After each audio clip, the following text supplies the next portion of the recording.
அதாவது மீராமா கிட்ட வந்து அவங்க கதையை சொன்னாங்க. மீராமா என்ன நினச்சிக்கிட்டாங்க, இது வரைக்கும் சும்மா கண்டென்ட் நினச்சிட்டாங்க.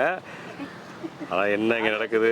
கதைக்காக நான் என்ன சொல்கிறேன்னா, இப்போ போய் ஒரு மாப்பிள்ளை பார்க்குறது வேண்டாம்.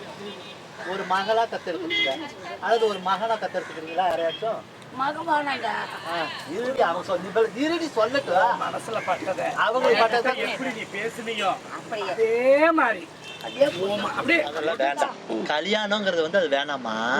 நான் என்ன சொல்றேன், ஒரு பையனுக்கு தத்தெடுத்து வளங்க, ஒரு பேரனா கூட வளங்க. இந்த காலத்தை தப்பு வளர்க்க கூடாது. தப்பா இல்லைன்னா கூட தப்பாயிடும். அவனோட கவு நம்ம கழுத்துல இருந்தா நம்ம அதிகாரமா பேசலாம். என்னன்னு என் புருஷன் நான் எந்த தப்பு தவறும் பண்ணாத என்னை காப்பாற்ற என்னை வளர்க்க என்னை காப்பாற்ற என்னை வளர்க்க என்னை எடுத்து போட நான் வச்சு இருக்கிறேன். ஆனா அடிச்சு